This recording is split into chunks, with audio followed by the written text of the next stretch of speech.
Challenge me.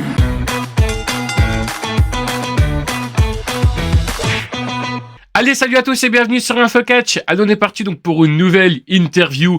Aujourd'hui, j'ai l'honneur et le plaisir d'accueillir déjà un champion, mesdames, messieurs, Carlos El Chato.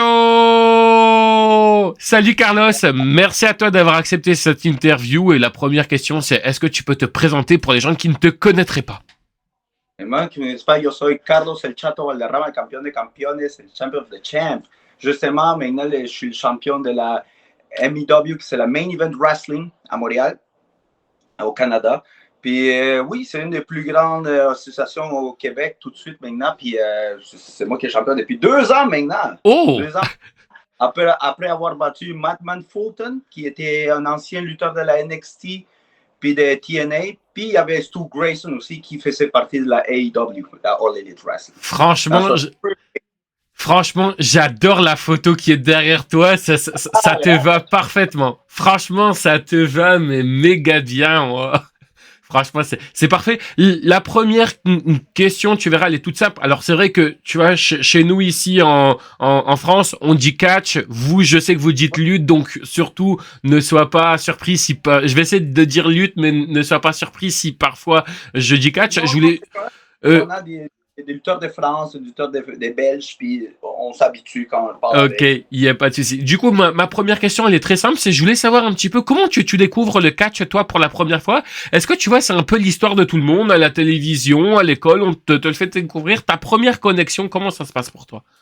Ben, la première connexion, moi je suis d'origine péruvienne. Moi, je suis né au Pérou. OK?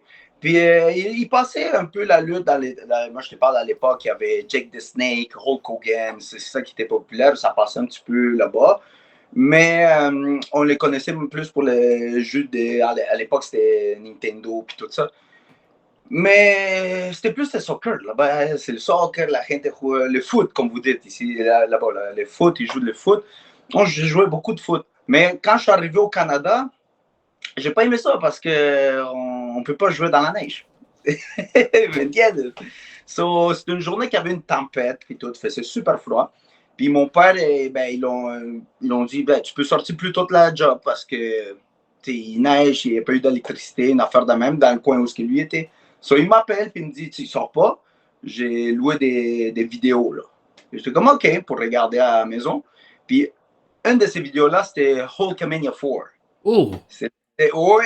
Puis quand j'ai vu ça, c'est là que je suis tombé en amour. Puis j'ai fait comme, c'est ça que je veux faire. C'est ça, puis c'est ça. Il y a tout ça. Tu te rappelles du premier match que tu as vu où ça remonte beaucoup trop loin? Ouf, ouais, ben, c'était Hulk Hogan, bien sûr. C'était Hulk Hogan contre Honky Tonk Man. Oh. Ah oui, d'accord. Ouais, ça c'était un des premiers matchs que j'avais vu. D'accord. Ouais. Ok. Et est-ce que à l'époque tu savais qu'il y avait de la lutte à côté de chez toi ou pas du tout, ou alors tu avais uniquement que référence à travers cette vidéo? Est-ce que c'est par la suite que tu découvriras, pardon, qu'il y aura de la lutte à proximité et que justement par la suite tu pourras te lancer dedans? Mais c'est sûr que je savais qu'il y avait la lutte un petit peu partout parce que, tu sais, on voyait qu'il y avait la WCW à l'époque et je pognais le poste de ECW. So, je me suis dit, OK, il y a plus de lutte que ça, qui est plus juste que à l'époque WWF. Non? So, c'est sûr que je voyais des affaires passer, tu sais, parce qu'à l'époque, c'était plus des flyers, ça marchait. Tu regardais dans les arrêts d'autobus. Puis là, c'était mon frère, au début, je faisais tag team avec mon frère. Lui est plus vieux que moi un petit peu. So, on avait vu qu'il donnait des cours de lutte. So, lui est allé en premier. Puis c'est là qu'il a commencé à lutter local. Puis c'est sûr que de là, il m'a pogné. Puis les deux, c'est mon équipe, on a commencé à faire tag team, les deux. Tu dirais que c'était quoi le gros élément déclencheur, tu vois, qui t'a permis de passer en tant que simple fan de lutte ou de catch? Je vais plutôt dire catch, hein, si ça te dérange pas. Non. Catcher aujourd'hui, c'était quoi ce gros déclic pour toi que tu t'es dit, allez, ça y est, cette fois-ci, je perds pas de temps, je vais m'inscrire et on verra bien ce que ça donne. Ah non, honestly, j'avais déjà que je voulais l'être depuis très, très, très jeune. Mais j'étais trop jeune pour lutter. J'étais trop jeune. Mais on a commencé à lutter, mais mon frère a commencé à lutter pour la famille Leduc. Ok, oui. Où il y avait Joe Leduc, Paul Leduc. Son fils, Carl Leduc, nous a donné l'opportunité. So, quand il m'a vu, moi, j'étais très underage. Okay? Puis là, quand mon frère m'a demandé est-ce que mon frère peut monter dans le ring, je s'amusait un peu. Tu sais. Ouais, mais watch là, je veux pas qu'il se fasse mal. Mais il voyait déjà que je savais, tu sais, mon première fois que je montais dans un ring, j'avais fait un dropkick. Okay? Puis il était comme attends, wow. Shit's hot now. Où t'as appris à lutter? Je suis comme, c'est la première fois dans mon ring. Dans un ring, là, tu sais. Il m'a dit, OK, je t'entraîne, puis tout ça, puis t'es parti, là. Ça m'a pris 4 mois. Puis j'étais parti dans le ring. Ouais. Ok. Non, mais c'est un peu original et puis c'est bien, tu vois, parce qu'en général, il faut plus de temps, mais là, si le déclic est arrivé comme ça, puis en plus, Karl, moi, c'est quelqu'un que j'ai pu avoir sur la chaîne, tu vois, il m'a parlé un petit peu également aussi, hein, lui, avec la famille Hart et tout, un petit peu ce qu'il avait vécu. Je voulais savoir un petit peu, c'était quoi la réaction, parce que tu me disais que tu étais en tag team avec ton frère, donc un peu, disons un peu une famille de catcheurs avec ton frère, mais par exemple au niveau de tes parents, ça c'était quoi un petit peu leur réaction quand vous vous êtes lancé dans le catch avec ton frère? Est-ce qu'ils ont aimé? Est-ce qu'ils étaient un petit peu réticents par rapport à ça? Aucunement, non. Mon père, une petite déception de mon père parce que lui, il était un joueur de foot au Pérou quand même assez reconnu dans l'indépendant. Puis pour lui, c'était comme, mais là, je veux que vous jouez au foot, là. Mais non, on s'est passé par une autre affaire. Puis... Mais au fur et à mesure, ben, ils se sont habitués, puis on a vu que c'est vraiment ça qu'on aimait. So, no matter what, on allait au show, même s'ils nous disaient, non, tu sais, aujourd'hui, il n'y a pas de show, on s'échappait, puis on allait au show parce qu'on était déjà bookés. Puis pour nous, c'était qu'on ne pouvait pas débooker un show, puis on allait. Eux plus jeunes, ils connaissaient un petit peu le catch, peut-être à travers la télé. À l'époque, c'était la WWE, tu vois, F. Il y avait la WCW aussi. Ils connaissaient un petit peu le monde de la lutte ou vraiment pas du tout? Qui ça? Tes parents? Bon, non, ils savaient juste la lutte, ils savaient que c'était qui Hulk Hogan, ils savaient c'était qui Randy Savage, mais D'accord. pas plus profond, mais ont plus connu ça, genre au fur et à mesure qu'ils nous voyaient regarder la lutte puis tout ça. Ok. Ouais. Si on parle un petit peu de tes tout débuts, quand t'arrives justement, tu vois, la première fois enfin, tu vois, dans l'école où tu vas commencer tout, comment ça se passe pour toi? Est-ce que déjà t'avais beaucoup d'appréhension parce que tu vois, en général, on voit un peu, tu vois, un show à la télé, on se dit waouh, c'est génial, puis en fait une fois qu'on y est, tu vois, on se rend compte que bah finalement, tu vois, c'est beaucoup plus dur qu'on y pensait. Comment ça s'est passé pour toi tes tout débuts? C'est sûr que c'était difficile, c'était dur, là, comme au niveau de. À l'époque, c'était pas comme aujourd'hui, dans le sens qu'il y avait des plus gros gars. C'était dans le temps de l'era des big guys. Aujourd'hui, c'est plus high flying, all elite, c'est plus élite. À l'époque, c'était plus des gros gars. Sur les rings, ils étaient plus rough. Okay? Au point qu'on préférait lutter en dehors du ring que dans le ring. ¿Me So, c'est ça qui était tough, se prendre les bombes, tu mangeais un body slam, les rings, ils bougeaient même pas. So, c'était quand même... tu sortais de là, tu étais raqué. Là. Puis on m'appelle avec Carl à l'époque, lui faisait ses shows vendredi, samedi, dimanche. On avait 3 shows de suite, puis on avait les pratiques le jeudi. Puis c'était comme 4 jours affilés. Là. Donc, moi, j'arrivais à l'école, j'étais encore au high school à l'époque. Et ça, là, je m'endormais sur le pupitre quasiment. Tu dirais que ça a été quoi la chose la plus compliquée? Parce que tu vois, le fait, par exemple, tu vas faire genre de courir dans les cordes, juste même faire une chute. C'était quoi la chose qui t'a donné un petit peu plus du fil à retordre? Comme on dit, tu vois, vraiment la chose la plus compliquée. Honnêtement, c'est pas parce que c'est moi, mais non, tu sais, quand t'es jeune, j'étais full athlétique, puis j'avais pas vraiment de la misère. C'est comme j'étais quelqu'un qui comprend vite, je suis visuel. Il mire, il go. Je fais juste aller on the flow. Peut-être à l'époque, c'était plus les microphones parce que je parlais pas trop au micro parce qu'au début, comme je t'avais en parlé avant, j'étais underage. Ça, je portais un masque. Tu comprends? J'étais tout jeune. Et c'était le fun parce que des fois, on avait des shows, pas juste avec Carl, on commençait à lutter un petit peu partout à Montréal, puis on avait des shows dans des bars, dans des strip clubs. Okay? Puis, moi, je rentrais avec les masques déjà. So, les penseurs, la sécurité pensaient que j'étais un lutteur nain. Ils pensaient que j'étais un midget. So, je l'enlevais jamais, là, puis je rentrais dans le bar des danseuses, puis le show était là, puis les filles passaient, tout ça, moi, je regardais, je dis, oh my god, qu'est-ce que je fais ici, là, mais je l'enlevais jamais le masque. So, ils pensaient juste que j'étais un lutteur nain. That's it. C'était quand même une expérience. Là. Mais pourtant, tu vois, enfin non, mais honnêtement, c'est pas méchant, mais tu vois, t'as une belle gueule, comme on dit, avec un masque, t'en as pas besoin. Non, mais c'est vrai, tu vois, t'as vraiment la tête pour, parce que non, mais c'est vrai, il y en a, tu vois, des fois, quand tu vois leur tête, tu te dirais, oui, bon, ok, je comprends pourquoi, tu vois, il a eu un masque, mais toi, tu vois, t'as pas besoin de masque, honnêtement. Non, mais dans le fond, c'est parce que j'étais mineur, j'étais underage. Ah, ok, ouais, d'accord, ok. C'est pour ça. Ok. C'est pour ça que je portais un masque. J'étais trop jeune pour lutter. Ok, d'accord. Ouais.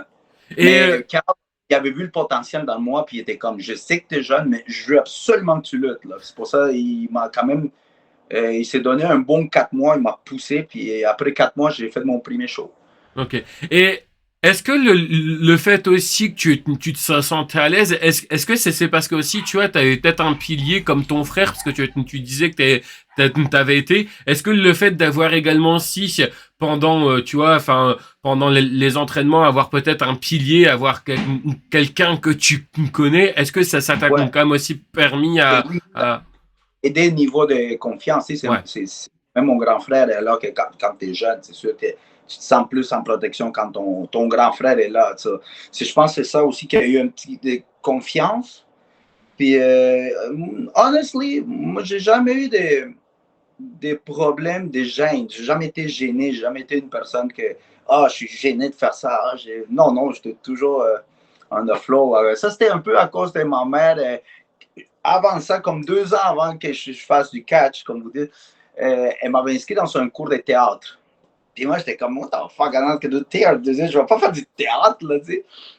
Ma mère était comme d'habitude, non, OK, qu'à faire du théâtre, tu vas faire du théâtre. J'étais comme, OK, fine. Mais 2 ans plus tard, j'ai devenu lutteur. So, ça a aidé à la fin, tu sais. bien sûr. La gêne n'était pas là, puis rien. C'est comme, OK, on va dans le ring, puis je n'étais pas gêné avant de monter dans le ring, tu sais. J'étais juste, OK, c'est nous qu'on y va, OK, let's go.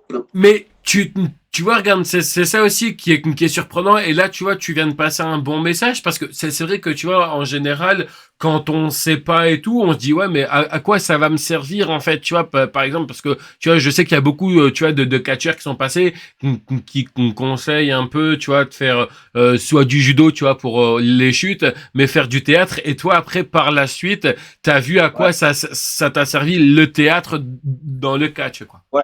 Ben, tu sais, juste pour te dire, tu sais, avec les temps que j'ai passé dans la vie, rien n'est fait pour rien. Hmm. Tu comprends? Il y a toujours un pourquoi. Puis tu finis jamais d'apprendre dans la vie. Là, il y a toujours de quoi que tu vas apprendre, tu vas apprendre.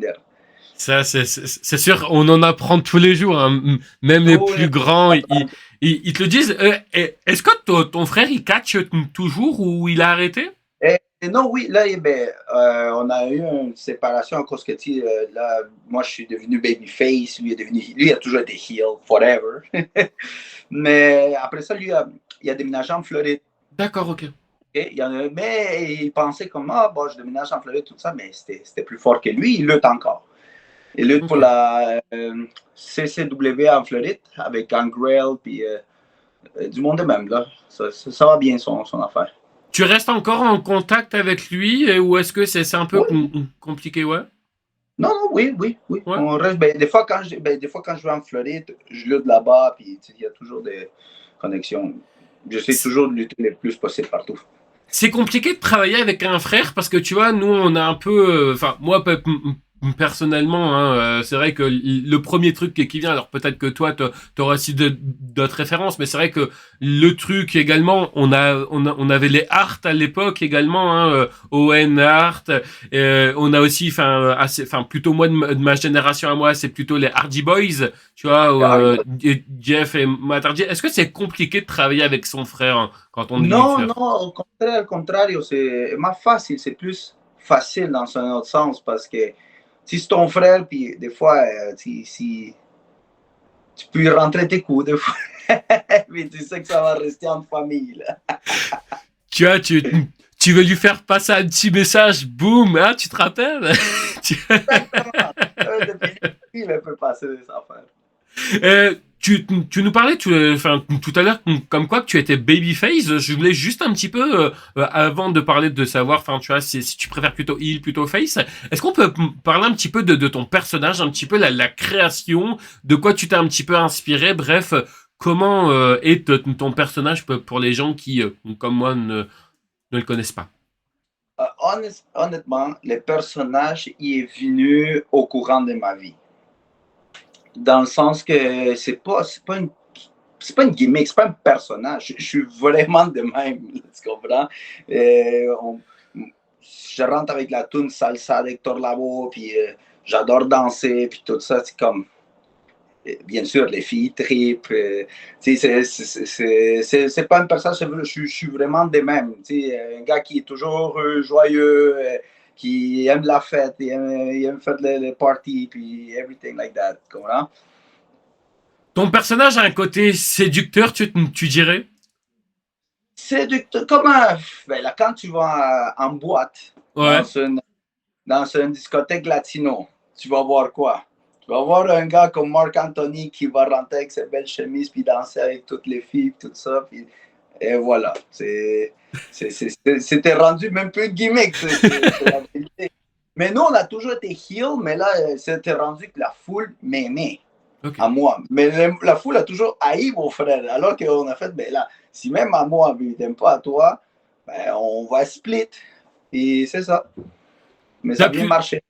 T'as plutôt préféré quoi? T'as plutôt préféré être heel, être face, même si on sait que le plus facile dans le monde du catch, c'est heel. C'est Ouais. quoi vraiment ta préférence en particulier maintenant que tu fais, enfin, que t'as pu faire les deux? Honnêtement, je suis capable de faire les deux. Je suis capable de faire heel, je suis capable de faire face. Tu sais, je suis capable de prendre le micro, puis me rendre heel, puis quelques minutes après, me rendre face. Tu comprends? J'ai ces petits dômes-là pareil. Mais non, j'aime les deux. Puis en même temps, comme tu viens de dire, heel, c'est plus facile. Mais je suis une personne qui aime le challenge. J'aime ça, les défis. So, j'étais comme, OK, mais on va être face. Puis si c'est un défi pour moi, je vais me pousser plus pour ça, you know? Alors que, ouais, non, ça va super bien été. Ben, c'est sûr, au début, quand on a commencé, vu qu'on était plus jeunes, était petits, ils nous ont mis face. So, ça marchait bien, surtout dans les tournées, on était les big baby face de la tournée, puis tout ça. Mais après ça, au fur et à mesure, on commençait à être baveux, puis tout ça, puis être heel. Puis ça marchait super bien aussi, heel. Puis ben, mon frère, ça vient naturel. Là, quand il est heel, lui, c'est un vrai bon heel. Mais moi aussi. Mais sauf que là, c'était rendu que les monde, ils nous faisaient des fingers avec un gros sourire. Tu comprends? Alors que, ouais. Puis on a essayé un jour dans un show, on, était, on est allé lutter pour Santino Morella. Ok, oh, d'accord. C'est quand même à 6 heures de Montréal. Oui. Puis on avait déjà split, mais on commençait à split un peu. Puis il était comme, ah, les gars, j'aimerais ça que vous faites tag team ensemble, pareil, là, tu sais, mais je suis comme, oui, mais là, on split. Puis il était comme, ouais, mais là, on est à 6 heures de Montréal. Le monde, ils vont pas, ils vont s'en foutre de ça. OK, c'est bon. On rentre dans le ring. Je monte dans le troisième corde, le monde crie Chato, Chato. Mon frère monte encore, puis tout le monde Fuck you, Giancarlo, we don't like you. So, on regarde Santino, puis on fait comme tu le vois, on peut le faire nulle part. Là. Ça marche plus. Là. Ça marche plus. Pareil, je voulais savoir un petit peu, tu vois, au tout début, quand tu commences, tu vois, tes premiers combats et tout, hein, que tu disais que quand Ouais. t'étais beaucoup plus jeune, Est-ce que t'étais quand même stressé? Parce que tu vois, c'est pas évident de même, tu vois, même de pouvoir faire quelque chose qu'on aime bien. Tu vois, en général, bon, on fait des petits combats, tu vois, pour s'échauffer, pour s'habituer un petit peu à la foule et tout. Mais entre collègues de lutte, est-ce que toi, par exemple, t'étais beaucoup stressé lors de ton tout premier match? Non, non, même pas. Je pense à cause du l'effet qu'il y avait le théâtre avant ça. Ok. Puis deux, vu que je faisais équipe avec mon frère, on dirait que j'avais une confiance que si j'ai quelqu'un à m'appuyer dessus, tu comprends? Alors que non, non, j'ai pas eu de stress, même aujourd'hui. Je pense que c'est mon côté stress. Là. Tu sais, ben, toujours avant un combat, j'ai sommeil. Ok. Genre, quand il manque comme 10 à 5 minutes, je m'endors, je commence à vailler. L'autre catcheur, il me dit: Hey, t'es sûr, est-ce que t'as envie de lutter ou t'as pogné? Non, non, non, c'est normal. Je pense que ça, c'est mon stress intérieur qui fait que j'aille sommeil. Mais dès que je passe les rideaux de courting, tout va bien. Là. Je suis primé tout. Là. That's Ok. it. J'ai Non, non, vu, je pas. j'ai vu parce que, enfin, il faut expliquer pour les gens qui nous regardent. Il vient d'avoir un truc qui s'est passé là avec, parce qu'on est sur Messenger. Tu vois, t'as fait ça. Il y a un truc qui est apparu. Je sais pas si t'as vu. Il y a eu un espèce de pouce bleu. Alors, ça va. J'ai le retour. On l'a pas vu, mais j'ai vu qu'il y a une nouveauté apparemment sur Messenger. Mais bon, bref, c'est pas grave. Hein. Mais c'est pour ça que j'étais étonné. Tu vois, quand t'as fait ça, je me suis dit, c'est quoi le truc qui vient d'apparaître? Je fais c'est la première fois que ça m'arrive. Pareil, juste avant de nous parler un petit peu de tes meilleurs et de tes pires matchs, je voulais savoir un petit peu, ça fait combien de temps aujourd'hui que bah tu vois, enfin que tu es dans le monde de la lutte et je voulais savoir un petit peu, est-ce que maintenant tes parents ils sont fiers de toi et de ton frère pour ce que vous avez quand même accompli, tu vois, t'as quand même aussi accompli un rêve de devenir catcheur. En plus maintenant, bah tu vois, t'es champion, t'es aussi champion tag avec ton frère. Est-ce qu'ils sont fiers de vous, vos parents? Mais c'est ça. Ouais, je m'en viens de là-bas. Mais ma mère m'a toujours appuyé, Ok. no matter what. Mon père, c'est sûr qu'il il est plus old school parent, il est plus rough. Mon père, c'est un personnage. Il pourrait même faire la lutte, mais il sait même pas qu'il y a une gimmick. C'est un personnage, mon père. Là, so, mon père a tout dit: Ah, Chris, mon fils fait de la lutte. Je sais pas qu'est-ce qu'il aime là-bas. Puis blablabla. Mais dès que j'ai gagné les ceintures, il y a tous ses amis appellent mon fils, hein? That's my son. Il est champion, il est champion. Mon fils est champion. He's the best. Ouais.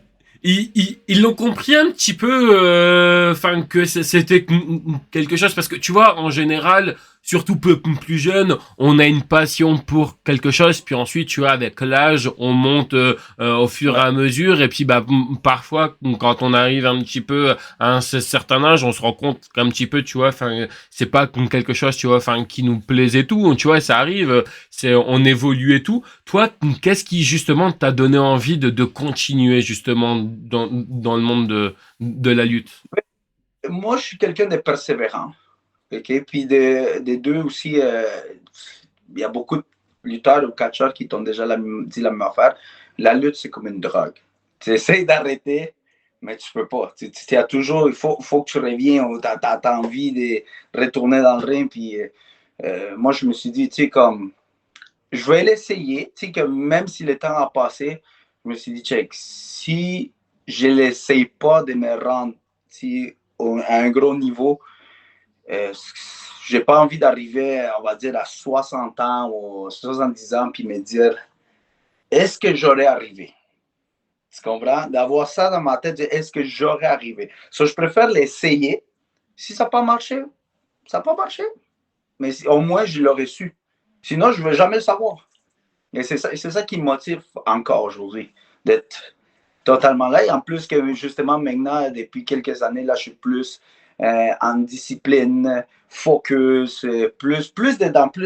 dédiqué à ça. Puis c'est ça qui m'emmenait, ça le fout, mais une fois que j'ai commencé à être dans une discipline vraiment stricte avec moi-même, même moi, je fais comme, check, holy shit, je suis champion là. Holy shit, j'avais une autre ceinture avant. Oh, ça commence à aller bien. Je suis c'est pas pour mes pensées, c'est pas pour moi, mais je suis le lutteur le plus over à Montréal, le plus fameux à Montréal. Je rentre dans le ring puis le monde crie comme si je serais Hulk Hogan. Comme, mais je ne veux jamais me rendre comme Hulk Hogan. Il y en a juste un. Mais c'est le vibe que le monde il crie tellement. Puis, à un moment donné, j'avais fait. Justement, j'avais vu ça hier. J'avais fait un running dans un match de Santino Morella. C'est lui la vedette, tu comprends? Je fais le running, je l'aide à gagner. Puis la monde fait juste crier mon nom. Tout le monde est là, Chato, Chato, Chato. C'est tout. Puis quand on rentre backstage, Santino était comme, damn, you're more over than me. Mais j'étais comme, sorry. Mais non, non, non, that's what it is. Si c'est ça, c'était le gars du moment. Comme, it's okay. Il faut pas que tu te sens mal parce que c'est ça qui lui m'a pris. Même s'il y a une vedette de la WWE, mais si c'est toi qui monte cheer, c'est toi. Il ne faut pas que tu te sens mal pour ça. C'est comme, just take your moment. Parce qu'un autre jour après, ça va être peut-être l'autre personne. Puis il faut que tu lui donnes la torche. Tu comprends? C'est comme ça dans la vie. Plus jeune, tu as été pris sous l'aile, hein, comme tu disais, de Karl le Duc. Est-ce que le fait de pouvoir catcher pour Santino Marella, ça t'a fait plaisir? Parce que tu te dis, putain, franchement, regarde, c'est peut-être quelqu'un qui, à l'époque, je voyais à la télé. Là, aujourd'hui, il est à côté de moi, je peux bosser pour lui. Est-ce que ça fait plaisir? Et est-ce que tu as quand même senti un accomplissement accompli? Oui, oui, quand même. Beaucoup de catcheurs. C'est comme Santino, c'est drôle parce que des fois, le monde il dit oh, shit, tu connais Santino, tu étais dans la même chose que Santino. Non, c'est mon ami. On s'appelle au téléphone, puis ça fait de même, on se parle de tout et de rien. On ne parle pas seulement de la lutte, on parle de comment il va la famille, ça fait de même. C'est rendu qu'on est des amis, mais c'est sûr qu'au début, c'était comme une approche, au début, c'était waouh, je suis dans la même chose de Santino, mais Santino, c'est une personne tellement humble que tu te sens comme, OK, I know him de toute manière, on dirait que je le sens, je le connais depuis toujours. Il te donne cette confiance-là. Puis pas juste avec moi, avec tout le monde. Il est comme ça avec tout le monde. Il bosse aussi là du côté de la TNA. T'as pu, par exemple, assister à un show de la TNA ou peut-être un jour avoir eu un match à la TNA comme PCO, PCO qui a également aussi pu catcher pour la TNA. Tu as un peu des contacts pour essayer d'avoir un match à la TNA? Oui, oui, j'ai des contacts pour la TNA, mais c'est comme PCO, c'est aussi une personne que je connais depuis longtemps. C'est drôle, il y a du monde qui des fois dit ah, tu connais PCO? Puis je t'ai vu avec lui, ouais, on s'assoit, on chasse. Quand on se voit, c'est comme hey, what's up, amiguito? On parle, mais oui, j'ai des contacts, mais comment je peux dire? Là, dans le niveau, ce qui est la TNA, maintenant, ouais, c'est un petit peu plus compliqué. Tu comprends? C'est quand j'avais parlé avec justement Santino, puis j'ai mon ami Rich Swann, c'est un grand ami à moi. Il me dit c'est plus comme avant, c'est là, c'est plus difficile. C'est tough, on peut pas juste amener quelqu'un, il faut vraiment qu'il passe étape par étape. C'est tout un processus. C'est tout un processus. Maintenant, il y a beaucoup de comment je peux expliquer ça, des gens en haut qui voient, oui, des fois, il y en a des fois qui sont là, qui, je ne veux pas dire qu'ils ne méritent pas, mais pour d'autres affaires, puis des gens qui méritent vraiment être là, ils ne sont pas là, puis c'est toujours des hauts et des bas. Après, tu vois, c'est, tu vois, je suis d'accord et pas d'accord avec ce que eux ils t'ont dit parce que tu vois, regarde, tu vois, enfin, ils t'ont dit que c'était pas facile, tu vois, un peu le pistonnage, c'est un peu comme ça qu'on appelle, mais regarde, tu vois, c'est pas méchant, mais quand tu vois que la fille de The Rock, elle est du côté de NXT, tu vois, c'est pas méchant, mais tu vois, on voit que sur le ring, tu vois que c'est pas tout à fait ça. C'est bien parce que c'est la fille du Rock, sinon il y aurait bien longtemps, je suppose, tu vois. Pour moi, elle n'a pas le niveau WWE, ça reste mon point de vue, hein. Et tu vois, c'est pour ça qu'ils l'ont mis en tant que general manager, mais tu vois, c'est pour ça aussi, c'est parce que, tu vois, c'est aussi la fille d'eux. Je suis sûr, t'aurais été peut-être le fils de ce Santino Marella, ou t'aurais été, tu vois, vraiment d'une grosse légende et tout. J'en suis convaincu, hein, peut-être. Puis en plus, tu vois, non, mais honnêtement, franchement, pour moi, tu vois, t'as la gueule pour être du côté, tu vois, enfin, TNA, Triple A également aussi, parce que maintenant la WWE a racheté là-bas. Après, t'as aussi tout ce qui est Impact, AEW et tout. Mais c'est Ouais. vrai que honnêtement, tu vois, c'est vrai qu'à l'époque, peut-être que c'était beaucoup plus facile le pistonnage qu'aujourd'hui.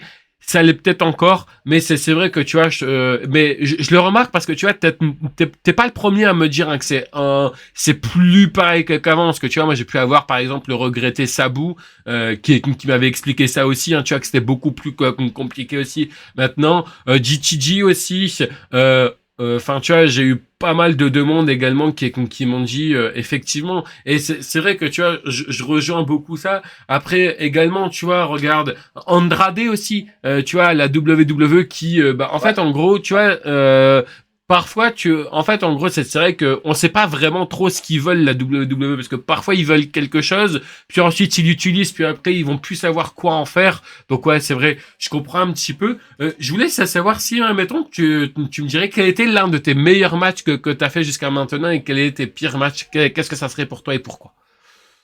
Ben, pire match, je peux pas dire pire parce que des fois, on n'est pas tous dans le même niveau côté lutte. Je peux pas. J'aime pas ça de dégrigner mes collègues non plus parce qu'il y en a qui apprennent plus vite que d'autres, il y en Oui. a qui ont des méthodes, l'autre. Je peux pas dire, pire match, ça peut arriver qu'il y a eu un fucked up dans le ring, ça peut être de ma part comme ça peut être de la part de l'autre, ou si c'est juste ça donner de même, ça donne une journée qui est plus stressée que d'autres. On ne sait pas ce qui arrive dans la vie personnelle de l'autre personne. Pire match, il peut arriver n'importe quand. Meilleur match, par exemple, il y en a un couple de bons matchs quand même, parce que j'ai quand même pour me promener à l'époque, je me promenais beaucoup.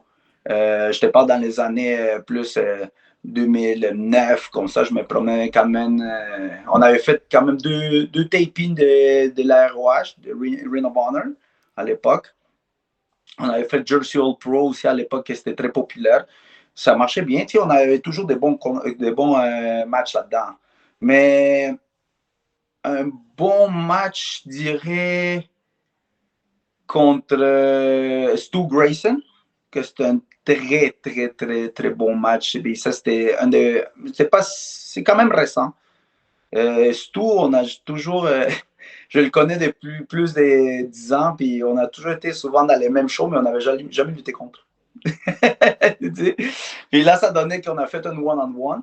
Puis non, c'était un très, très excellent match. Puis quand j'avais fait les matchs de Street Fight contre mon frère. Ça, c'était un très bon match aussi. C'est qui Ouais. le meilleur entre vous deux? Et les deux sont. Ben, parce que les deux ont leur côté. Ok.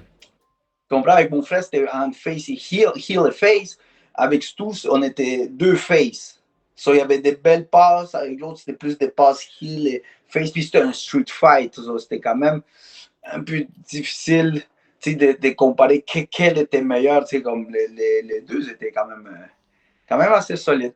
C'est plus facile ou plus compliqué de travailler avec son frère est-ce qu'on peut aller plus loin ou parfois on se retient? Est-ce que toi, par exemple, dans le match Street Fight que tu as avec ton frère, est-ce que vous êtes permis d'aller aussi loin que tu aurais pu le faire avec quelqu'un d'autre? Oui, justement, en plus, on a eu carte blanche par la fédération. So, on pouvait faire ce qu'on voulait. Puis non, oui, c'est sûr qu'on est allé un petit peu plus loin, moi mon frère, qu'on a décidé ça même dans le ring on the floor. On n'a pas vraiment, le monde sait que la lutte est planée, mais on n'a pas vraiment plané. On est allé on the floor. Parce que, anyway, comme moi, j'ai appris à lutter avec les old school. So, j'aime ça improviser. Je sais qu'aujourd'hui, le monde, il plane plus pour que ça a l'air plus parfait. Mais là, vu que mon frère est de la même école que moi, puis tout, on a fait, tu sais quoi, on a toutes les armes qu'il faut comme un street fight, puis on va juste go on the flow, puis on a improvisé beaucoup. On a improvisé beaucoup. C'est compliqué de frapper son frère? Non, c'est bien. J'ai pas de frères et sœurs, hein, c'est pour ça que je te demande ça. Ah, Ça soulage du coup alors. Non, mais je comprends. Non, oui, ça fait du bien. Peut-être Ok. que ça fait du bien aussi. De son côté aussi, ça Oui. fait du bien. Ouais. Non, mais Ouais. il y a pas de problème. Mais c'est vrai que tu vois, en général, on pourrait se dire, putain, t'imagines là les gens qui nous regardent et puis qui s'imaginent leur frère ou justement leur sœur dans le catch, les matchs qui pourraient faire. Tu pourrais faire des matchs, hormis ce match-là que t'as fait, le match Street Fight. Tu pourrais faire d'autres matchs avec ton frère, parce que tu disais que Oui, t'avais été champion par équipe.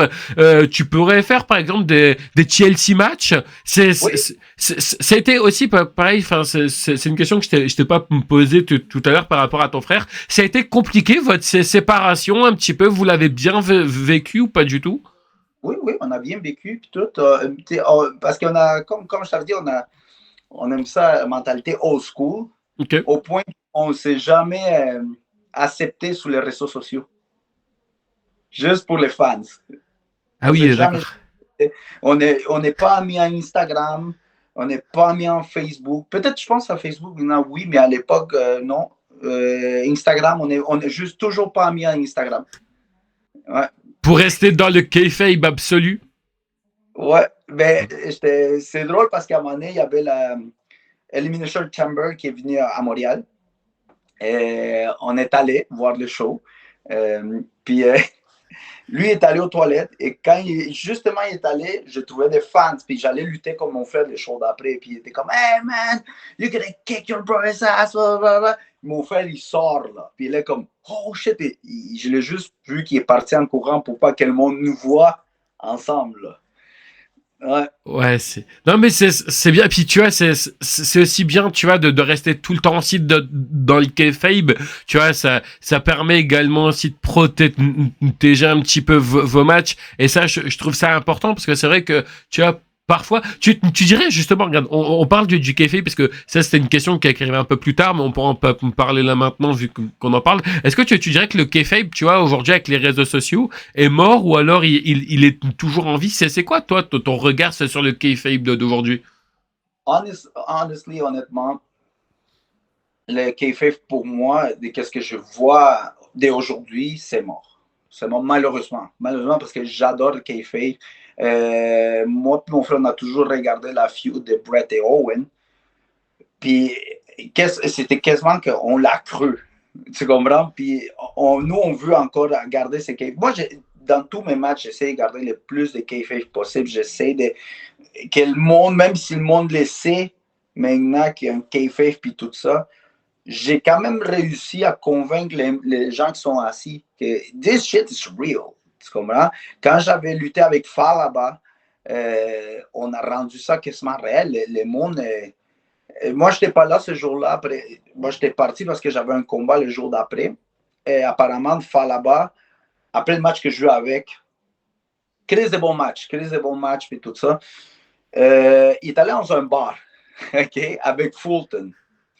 Puis il y a un gars qui est venu, puis il lui a lancé un verre à Falaba, un verre d'alcool sur la face. Puis il a dit, ah, fuck you, man, je suis avec Chateau. Puis il avait le même chandail, tu sais, parce que c'est le chandail El Chateau Libre.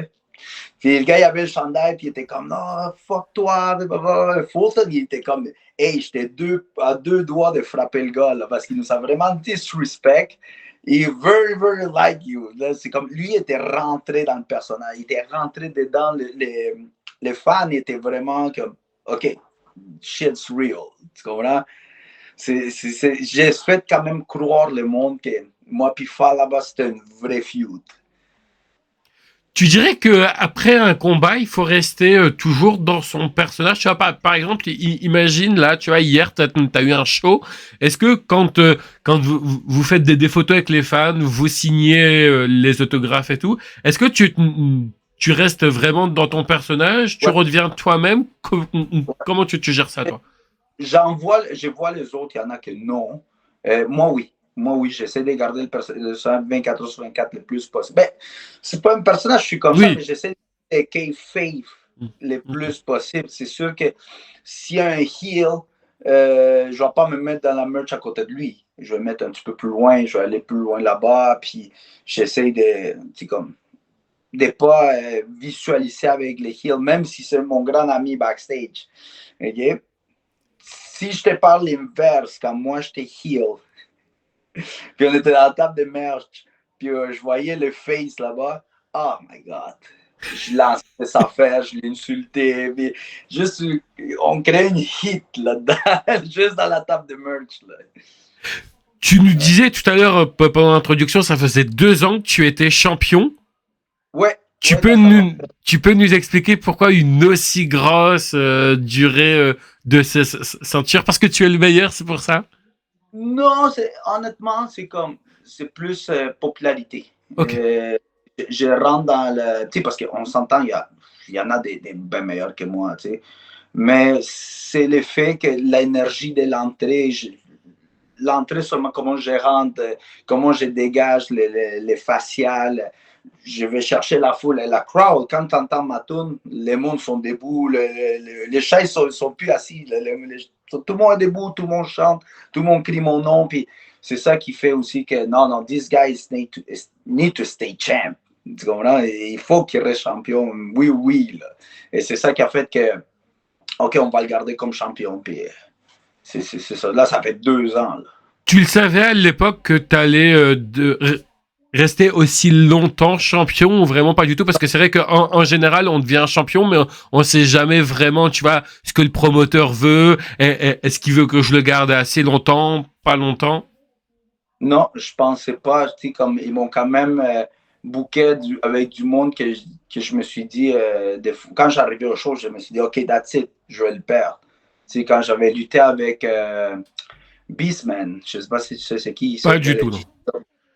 C'est un gars de GW. Ok. Ouais, au début, je pensais que j'allais perdre avec lui. Non, ça a bien marché. Avec Falaba aussi. Tu sais, c'est un gars de la TNA, puis tout ça. Il est connu partout dans le monde. Puis non, j'ai eu le win là-dedans aussi. Avec Stu Grayson, surtout avec Stu, que justement, il est hot. Il vient de sortir la All Elite. Puis c'est sûr qu'il est dans tous les indépendants. C'est lui un des plus demandés. So, moi, j'étais comme, OK, peut-être avec Stu, yeah, on va faire un beau match. Et non, ils ont voulu que je la garde encore. Puis des lutteurs de même. Des lutteurs de même. Aussi avec quelques locaux aussi. Ça fait longtemps, toi, que tu es dans le business aujourd'hui? Oui, Ouais. ça fait très. T'as remarqué un peu une différence parce que en fait en gros pourquoi je te demande ça parce que tu vois je trouve que parfois tu vois t'as beaucoup de tes collègues qui sont passés ici tu vois sur ma chaîne et que tu vois tout à l'heure quand je te posais un petit peu tu vois la question du meilleur ou du mauvais match tu me disais tu vois ça dépend également si tu vois comment les gens tu vois ils apprennent et tout il y en a qui apprennent beaucoup plus rapidement il y en a qui apprennent beaucoup plus difficilement et tout. Mais ce que je veux dire par là, c'est que tu vois, des fois, on sent vraiment, tu vois, quand une personne, elle n'est pas, tu vois, au niveau, toi qui as pu côtoyer de très bons noms, tu vois, tu le vois que parfois, tu vois, qu'il y a un niveau vraiment tellement professionnel et qu'il y en a des fois, tu vois, qui ont des niveaux basses. Je voulais savoir un petit peu le fait que ça fait longtemps que tu es dans le domaine. Est-ce que tu as remarqué un petit peu que le monde de la lutte avait changé par rapport aux différents niveaux que tu as pu connaître? Ouais, c'est sûr que la lutte a changé beaucoup. Tu sais, comme là, la mentalité est différente. Il y avait beaucoup. À l'époque, quand moi je luttais, c'était plus la mentalité. Quand je vais commencer, c'était plus old school. Tu comprends? Les high flyers, on était très plus. Très plus high flyers à l'époque. Il y avait peut-être qui étaient petits puis faisaient des acrobaties. Tu sais, j'en fais moins maintenant. Tu sais, j'ai pris du poids, c'est un petit peu plus difficile. Mais à l'époque, j'en faisais beaucoup. Puis à l'époque, il y avait qui? Il y avait, dans la même catégorie, on va dire, il y avait moi, mon frère, il y avait Sexy Eddie, des gens de même. Il n'y avait pas plus que ça. Là. Le reste, c'était plus des high flyers, plus de heavyweight. Mais maintenant, c'est rendu, c'est tout ça. C'est tout ça. Mais vu que j'avais fait avant, puis là, j'ai compris, avec le fur et à mesure des parcours, j'ai compris c'est comment la psychologie dans la lutte. Au début, j'en faisais beaucoup de high flying, mais il n'y avait pas vraiment de psychologie. Mais peu à peu, au fur et à mesure qu'on a fait des tournées, On a commencé à apprendre la psychologie de la lutte. Là, maintenant, je suis capable de lutter avec un gars qui est rapide, comme je peux lutter avec un gros gars, comme je peux lutter avec un gars de ma taille. Comme je te parlais tantôt, j'avais lutté avec Falaba. C'est vraiment quelque chose de différent. Tu sais, comme il est huge, tu veux faire quoi avec? Tu comprends? Il fait 550 livres. Qu'est-ce que tu veux faire avec? Mais on a fait un super beau match. Tout le monde parlait que c'était le match de la soirée, mais moi, honnêtement, je me sentais, le match était bon. Mais tout le monde disait, non, non, you guys was the match of the night. C'était qu'est-ce qu'on dégageait, l'expression. Juste, les punch étaient bien placés. La psychologie était tellement bien placée que c'est ça que la foule regardait et disait, non, you guys have the match of the night. Tu comprends? Il faut que tu le places bien. C'est tout. Je pense que c'est pas à toi que je vais apprendre que la lutte, malheureusement, c'est un monde de requins. T'as vu également si des gens, je sais pas, peut-être changer par rapport à la lutte. Tu vois, peut-être des gens qui, à l'époque, tu vois, peut-être que t'étais ami avec eux, peut-être que tu les connaissais. Puis bah parfois, tu vois, tu sais que quand on devient catcheur, malheureusement, que ça soit dans le domaine professionnel ou non, parfois on prend un petit peu le melon, tu vois, parce que bah on a catché avec un tel, on a fait, tu vois, on est pote avec un tel, donc tu vois, bah parfois il y en a qui se sentent un peu péter plus haut que leur cul, comme on dit chez moi. T'as vu un peu des gens changer par rapport à la lutte? Ben, c'est sûr que oui, normalement, un être humain normal, c'est sûr que s'il voit un petit peu de gloire, il va vouloir, tu sais, c'est OK, I'm the guy, you know. Mais tu sais, c'est pas méchant. Il y en a qui, ben, qu'est-ce que tu veux? Moi, j'ai dit toujours, quand je vois ça, j'ai dit, le temps va lui apprendre. La vie va lui donner une leçon, puis il va apprendre à savoir que tout le monde est du même niveau. Même si moi, honnêtement, j'ai appris ça par Kevin Nash, que c'est un bon ami à moi. En fait, la première fois que je l'ai vu, j'étais comme, wow, bro, you're one of my biggest influence alive. C'était une de mes plus grandes influences. Mais il m'a traité comme si je serais un de ses amis. C'est lui qui m'a appris à être comme, pas à cause que moi j'étais champion de la WWF, que je veux être plus grand que toi. Malheureusement, oui, il y a une différence de taille, mais pas à cause de ça, non. Maybe toi, en quelques années, you're going to be the world champion. Tu comprends? So, chacun a son temps, puis non, il nous a traités comme une personne normale. Puis si j'ai appris de ça, au fur et à mesure de voyager, puis voir des gens différents, tu apprends. C'est et tu vois, c'est incroyable ce que tu me dis parce que tu vois, il y a beaucoup de monde parce que c'est vrai qu'en général, tu vois, on voit des catcheurs à travers la télé, bah tu vois, enfin c'est un peu le but, on l'aime pas, tu vois, c'est le rôle, tu vois. Mais c'est vrai que quand on les connaît personnellement ou juste quand on les rencontre comme ça pour faire une photo, et il y en a qui me disent bon, il y en a c'est un peu comme partout, hein, il y en a c'est des connards, mais en général, tu vois, on me dit toujours, ce mec-là, tu vois, c'est un amour et tout. Puis, tu vois, parfois, même moi, je l'ai vu, hein. Des fois, j'ai eu tu vois, enfin, par exemple, il y a des moments, j'avais des gens où j'avais beaucoup d'a priori, tu vois, dessus, parce que, tu vois, passage WWE, donc, tu vois, qu'est-ce qu'ils vont, tu vois, parce que des fois, il y en a, bah, qu'est-ce que je vais venir foutre sur une chaîne comme toi, tu vois, par rapport à l'ego comme je te parlais tout à l'heure. Et des fois, tu vois, t'as des gens, c'est impressionnant, et ils s'intéressent beaucoup à toi, tu vois. Bah, qu'est-ce que tu deviens, tu vois, tu discutes beaucoup avec eux en off, et c'est là, en fait, en gros, où la barrière, tu vois, elle se casse, tu vois, un peu comme nous, on a discuté un petit peu rapidement en off et tout, mais c'est vrai, tu vois, c'est là où la barrière, tu vois, se casse, et tu vois, tu te dis, bah, en fait, en gros, le mec, il est vraiment sympa, tu vois. C'est pas parce qu'il a le truc WWE, AEW ou autre que forcément, tu vois, il est différent de toi. Et c'est là où tu te dis, franchement, tu vois, ça fait du bien quand quelqu'un comme ça te met à l'aise parce que,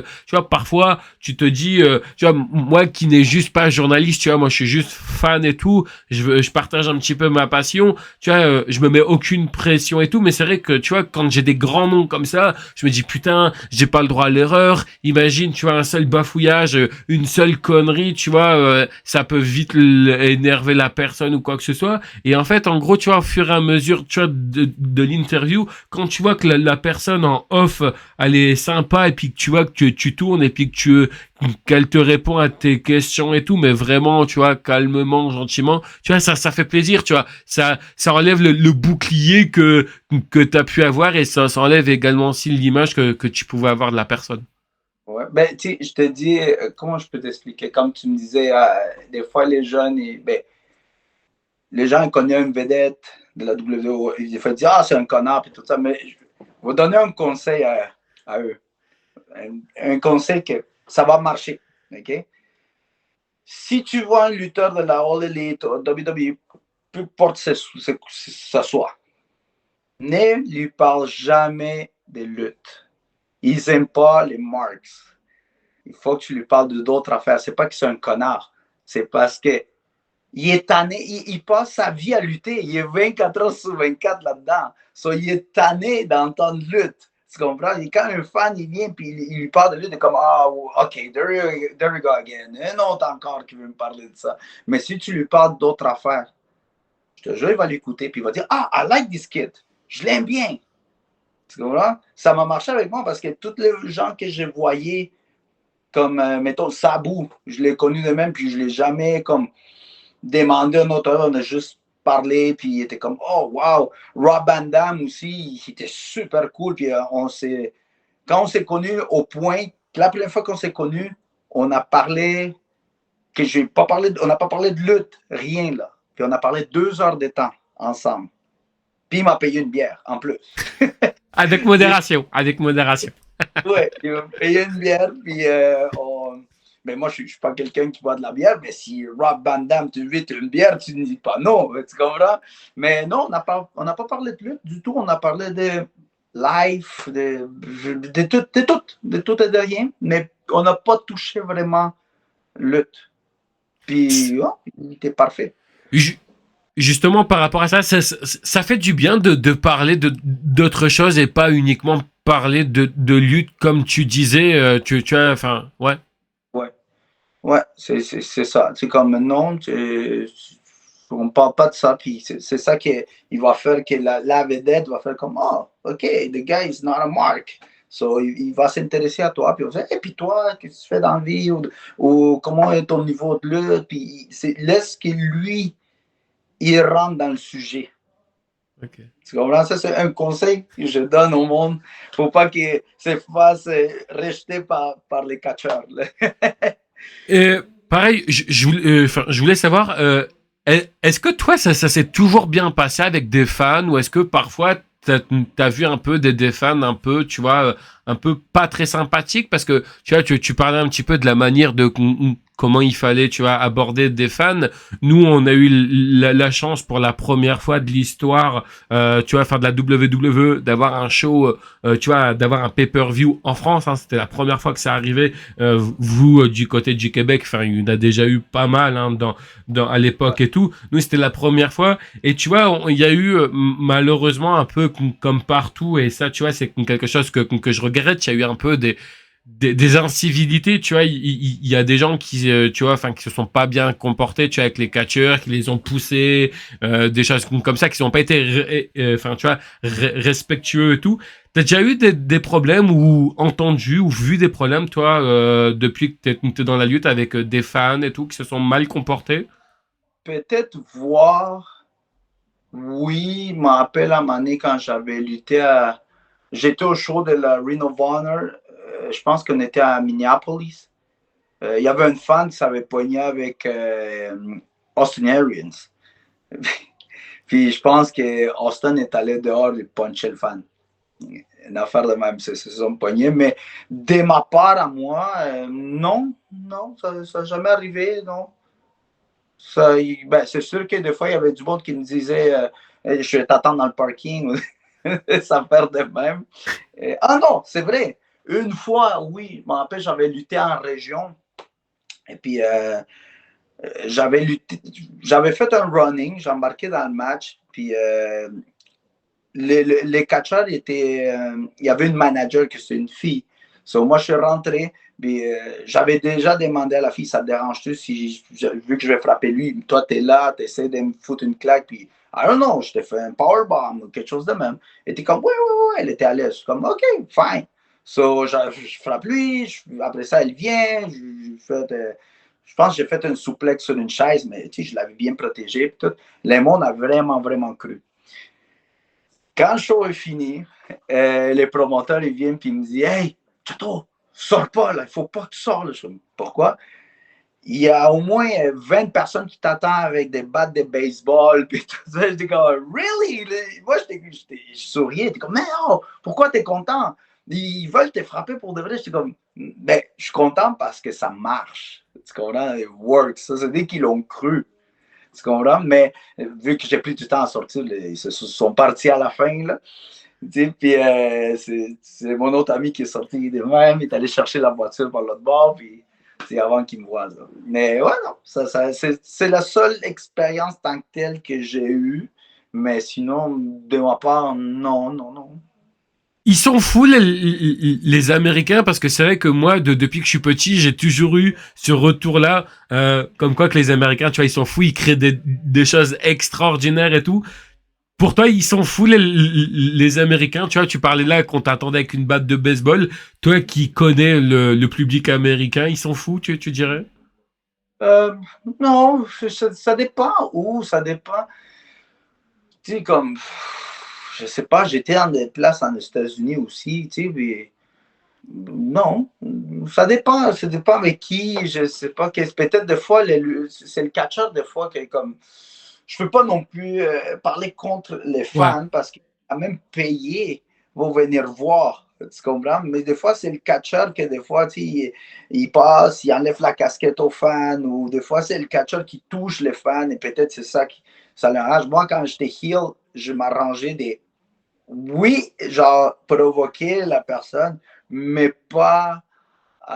Mais moi, j'ai provoqué en général. Pas juste, je m'attaquais jamais à une seule personne. Tu sais, j'essayais pas de m'approcher, j'essayais pas de toucher. Parce que des fois, surtout aux États-Unis, parce que des fois, tu sais pas qu'est-ce que le fan il a cache sur lui. Tu comprends? Si tu es trop proche, peut-être il peut te stop ou n'importe quoi. Tu comprends? So, moi, j'essaie plus de. Quand j'étais heel, m'approcher très plus de fans, puis j'étais plus dans le ring, puis j'ai généralisé. J'ai généralisé, puis j'ai essayé d'insulter le monde, mais sans dire des mauvais mots. Ça c'est difficile. Essayer d'être heel avec, genre, sans dire des mauvais mots, c'est très difficile. Il y a des endroits où c'est compliqué de d'aller catcher parce que tu vois en général tu vois à la télé surtout en plus aux informations on entend un peu tu vois enfin les États-Unis tu vois bon, on va pas rentrer dans la politique tu vois avec ce qui se passe avec Donald Trump et tout mais est-ce qu'il y a vraiment des endroits où tu as pu aller catcher où c'était vraiment très chaud. Euh,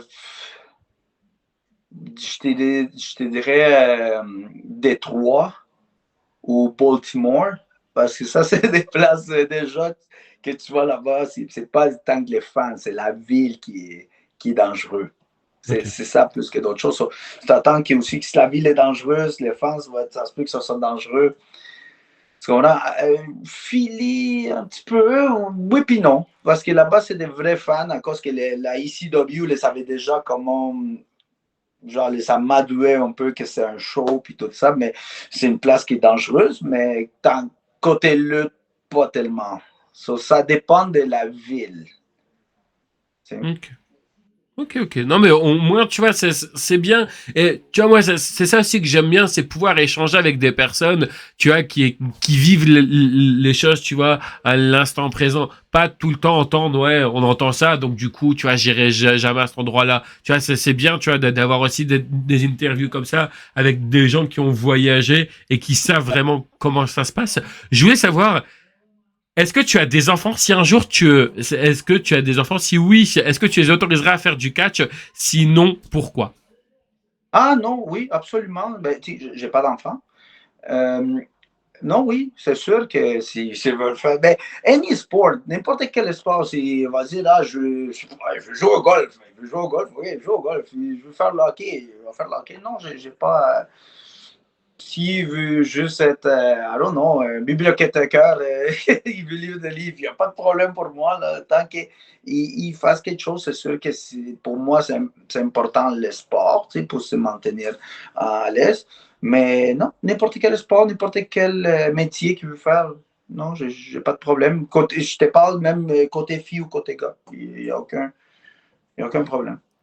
Tu mettrais pas non plus de conditions particulières parce que je sais qu'il y en a qui m'ont dit, tu vois, par exemple, moi, je voudrais que ça soit vraiment soit moi qui l'entraîne comme ça, au moins je sais qu'elle apprendra de bonnes choses ou il apprendra de bonnes choses, ou alors vraiment la conseiller, la guider en te disant, là, tu peux aller là, t'apprendras de bonnes choses. Si tu vas là, parce que tu vois, tu le sais aujourd'hui, hein, malheureusement, une personne qui a 1 an, qui a 2, 3 mois malheureusement d'expérience peut ouvrir sur des écoles de catch et puis là c'est là où tout est flingué. Tu leur mettrais des conseils en particulier ou pas du tout? Oui, oui, oui, c'est sûr que ça viendra en premier de moi, les conseils que je lui dirais. C'est moi, dans mon point de vue, c'était plus, tu arrives à un show, tu respectes tout le monde. Si tu veux qu'on te respecte, tu respectes le monde. Moi, comment je marche, je rentre dans un show, dans le locker room, j'ai dit allô à tout le monde, même les concierges. Pour moi, tout le monde est égaux. Puis je le montrerai ça à mon gars ou mon fils, je vais lui montrer que le respect, c'est numéro un. C'est en premier ça, en suivant la discipline. Si tu veux être à n'importe quel sport, même si tu veux être chanteur ou n'importe quoi, la première chose, c'est le respect et la discipline. C'est ça que j'ai conseillé d'abord. C'est important, tu vois, là, ce que tu viens de te dire, parce que tu vois, comme on disait tout à l'heure par rapport au niveau tu vois, avec les trucs des réseaux sociaux et tout, avec ce qu'on voit, c'est vrai que maintenant, tu vois, on a plus l'habitude, tu vois, enfin, on prend plus l'habitude, tu vois, de discuter, tu vois, enfin, aussi le respect, je pense que t'as même dû aussi le voir, toi, de ton côté, mais tu vois, c'est plus pareil qu'avant et tout, hein, maintenant, tout le monde défie tout le monde, que ça soit avec des couteaux ou autre. On arrive, comme je t'ai dit en off et tout, on arrive aux questions compliquées. Tu es prêt? Vas-y, a ver, Allez. dímelo. Je voulais savoir, jusqu'à aujourd'hui, qu'est-ce que tu dirais que le catch t'a apporté? Le catch m'a apporté beaucoup d'affaires, beaucoup de changements dans ma vie. Je te dis que c'est ça qui il m'a mis dans le bon chemin. Je trouve que le catch m'a mis dans le bon chemin dans ma vie quotidienne. Parce que il y a peut-être, hein, je sais pas, hein, je te demande ça. Est-ce que tu dirais que plus jeune, peut-être que tu partais peut-être en couille comme on dit chez nous, et le fait que bah, t'es rentré dans la lutte, ça t'a mis, bah, comme tu viens de dire, dans le droit chemin. En fait, au lieu de devenir, pour être très clair, au lieu de devenir un délinquant, t'es devenu une bonne personne grâce à la lutte. Tu dirais que c'est plutôt ça? Mais comment je peux t'expliquer? Je peux pas dire à cause de ça, c'est comme, honnêtement, moi, quand j'habite à Montréal, j'ai grandi dans le ghetto, j'ai grandi dans le hood. Et je voyais, je me rappelle, il y avait une copine, elle dormait avec moi, puis on a entendu des coups de feu. Puis elle était comme, oh mon Dieu, c'est correct, c'est normal, continue à dormir. Ok, ouais. Tu comprends? Mais non, moi, qu'est-ce que je dirais plus, si toi, tu veux changer, si tu veux pas changer, personne pourrait te changer. C'est toi. Mais tu as besoin de petits coups de pouce. Puis moi, ça a été comme, OK, c'est soit je veux ça, puis garder ma vie de même, puis descendre de même, ou je préfère ça, avoir une discipline, puis avoir des mérites, puis avoir du monde qui m'aime, du monde qui t'applaudit. Est-ce que tu veux? Oui, c'est ça que je veux. So, c'est moi qui ai choisi quand même la lutte, mais ça m'a quand même aidé. Tu comprends? Mais à la fin de l'histoire, c'est toi qui as le dernier mot. T'as eu des moments de burn-out par rapport à la lutte? Est-ce qu'il y Oui, a... Ouais. oui, absolument. Comment t'as réussi à surmonter ça? Mais regardez où ce que j'étais avant, puis j'ai regardé où ce que j'étais après. Je me suis dit non. C'est, j'étais quand même dans des big leagues, puis là, j'étais comme là, je suis rien. Il n'y a aucune fédération qui veut m'avoir. Il faut que je me mette en main. Il y a quelque chose que je fais de mauvais. Il faut que je change. Il faut que je change ma vie. Il faut que je change tout au complet. Et c'est là que ça m'a donné les coups de pied sur les fesses pour let's go, on y va. T'as déjà touché Est-ce que tu as déjà touché à la drogue ou pas du tout? Si je t'ai dit non, c'est parce que je mens. Oui. Ouais. Oui. C'est une période que tu regrettes ou pas du tout? Oui. Ouais. Oui. Ben, non. Quand je dis oui, c'est sûr, je regrette. Mais ça, je ne peux pas le changer. Ça a fait partie de ma vie. Il y a des moments qui, quand même, j'ai eu du fun. Ça, je ne peux pas le changer. J'ai quand même eu du fun. J'ai quand même rigolé. Mais oui, je le regrette parce que ça a quand même affecté ma carrière.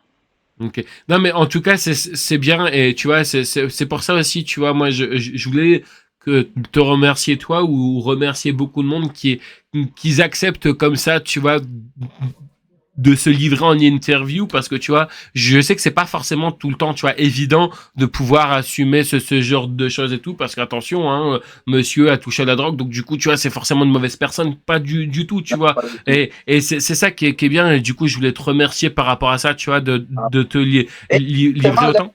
je vais dire ça justement dans ta chaîne. Le 5 décembre, ça va faire 10 ans que je suis clean. Oh, c'est bien. Ouais. Yeah. Ok. Non, mais, Un crime. non, Limpiecito. Non, mais tu vois, c'est bien parce que tu vois, à l'époque, je pense que tu as dû l'entendre, il y avait beaucoup de rumeurs et qui étaient vraies hein, par rapport au niveau, tu vois, beaucoup de drogue et tout, au niveau, tu vois, du catch et tout. C'est vrai que c'est à un moment donné, ça avait beaucoup descendu, tu vois, enfin, je veux dire, on entendait moins parler parce qu'il y avait beaucoup plus de contrôle qu'il y en avait avant, mais tu vois, c'est bien ça, tu vois, que ça t'a permis également aussi de changer tout. Je voulais savoir un petit peu, qu'est-ce que tu dirais qui est compliqué en étant catcheur? Parce que c'est vrai que tu vois, moi, je remarque un petit peu pas mal de choses. L'avantage que vous avez, vous, du côté du Québec, c'est que vous avez les États-Unis juste à côté. Tu vois, vous avez donc une énorme, tu vois, un énorme terrain de jeu. Alors que nous, ici, en France, ouais, c'est beaucoup plus compliqué, tu vois. C'est beaucoup plus compliqué. Pareil aussi, moi j'ai remarqué que tu vois, enfin, bah, malheureusement si la paye, on va pas se mentir et tout, vivre du catch, c'est extrêmement compliqué et tout. Aujourd'hui, qu'est-ce que tu dirais justement avec tout ce que je t'ai dit? Qu'est-ce qui est compliqué en étant catcheur, toi qui est dedans aujourd'hui? Compliqué, il y a beaucoup, tout est, dans le catch, tout est compliqué. Il y a beaucoup de complications. Il y en a qui, comme tu viens de dire, nous on est à côté de les États-Unis, tout ça, mais c'est pas toujours la meilleure chose parce que on s'entend. Vous êtes en France, vous êtes plus loin. Mais c'est juste que les États-Unis, justement maintenant, comme les grosses ligues de WWE, même si je te parle en Amérique du Sud, parce que j'ai lutté souvent en Amérique du Sud. Puis quand tu parles des catcheurs des France, des Europe, ils sont comme oh, wow, c'est l'Europe. Tu comprends? Je pourrais dire que vous savez, ces petits avantages-là aussi. Malgré au Québec, les Américains, ils n'aiment pas les francophones tant que tels québécois. Tu comprends? C'est ça qui les fait voir comme ah, un autre Québec. Tu comprends? C'est ça le point. Mais maintenant, au moins, on a eu Kevin Owens puis Sami Zayn qui viennent de Québec. OK? Malgré que c'est comme ils ont fait que le monde dit les Américains quand même pensent ça du catch au Québec, malgré qu'il y a quand même des bons catcheurs du Québec qui sont là. Tu comprends? Il y a encore un petit peu cette affaire-là. Mais je vois que de plus en plus, on commence à traverser, puis ça commence à être un petit peu plus facile maintenant qu'à l'époque, quand on passait, je me rappelle, quand on passait avec Samy, je faisais des fois la route avec, tu sais, j'ai commencé avec lui, quasiment les catchs. On a commencé Oh, ensemble. c'est Oui, bien. oui, oui. Avec Sami Zayn. Oui, oui, on faisait équipe à un moment donné, on a fait même tag team. Putain, c'est bien. Il était masqué à l'époque, hein, parce que je crois que c'était El Oui, oui, Generico, hein, c'est ça? El Generico, ouais. Ok. Ouais. Mais tu sais, quand lui a commencé, avant Generico, je te parle juste avant Generico, il y avait un autre gimmick qui s'appelait Stevie McFly. Tu sais. Il était comme avec une casquette, habillé un peu comme s'il travaillait dans un supermarché, avec des bouts de bowling, avec des souliers de bowling. Là. Ouais. Tu dirais jusqu'à aujourd'hui, c'était quoi ta meilleure rencontre que tu as pu faire? Parce que là, tu m'as sorti vraiment de très bons noms depuis tout à l'heure. Je me suis dit, c'était quoi la meilleure rencontre que tu as pu faire? Meilleure rencontre, il y en Je a l'ai dit, hein. plein. C'est les questions compliquées, donc c'est normal. Il y en a plein là, que j'ai eu de bonnes rencontres.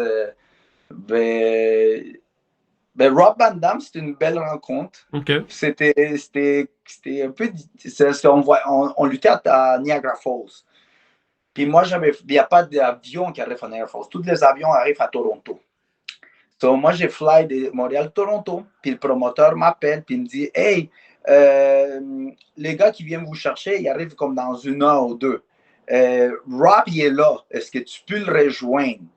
Puis là, je suis comme, bien sûr, je peux le rejoindre Rob Van Damme, il n'y a pas de problème. Là, tu sais. Là, je cherche, il n'est pas dur à trouver. Ça, je cherche, puis je le trouve. Là. Puis là, je suis comme, hey, Rob, ça. Puis lui, il était comme, Chato, Chato. Et là, je suis comme, oh, Rob Van Damme me connaît. Puis là, il était comme, oh, le promoteur m'a dit qu'un gars qui s'appelle Chato va venir me chercher. Est-ce que c'est toi? Ah, oui, c'est moi. Puis là, on s'est fait amis, mais on parlait beaucoup. Puis ouais, c'était le fun. Mais il y a aussi, je te dirais, Paul London. Paul London, j'aimais la manière je l'ai rencontré. C'était dans un show. Moi, je m'en allais en tournée. OK? Puis, on attendait René Dupré pour commencer la tournée. So, en attendant, on se promenait un peu dans le Toronto. Puis, on est allé voir un show juste avant de partir en tournée. On est allé voir un show qui est sur la Toronto. Puis London était là. So, quand j'ai vu, j'étais comme hi. Et puis en plus, je venais faire mon comeback après tous mes hauts et des bas que j'ai eu. So, quand je suis venu, j'étais comme hi, I'm Chato. Puis il était comme je sais qui tu es. Oh! Moi j'étais comme oh my god, Paul London sait qui je suis. Mais c'est sûr, je n'ai pas montré ça. J'étais comme oh, thank you. Puis on a commencé à jaser, puis tout ça. Puis il était content de me voir. Il était comme ouais, je t'avais vu dans des tapes. Quand tu avais lutté à Jersey Pro, j'avais passé là aussi, puis à la CCW. Là, je dis, ah, ok. Puis bon, on a parlé comme si on serait deux personnes qui ont lutté dans les mêmes places. Tu comprends? Puis les autres, ils me disaient, tu connais Paul London? Ben, là, on se connaît.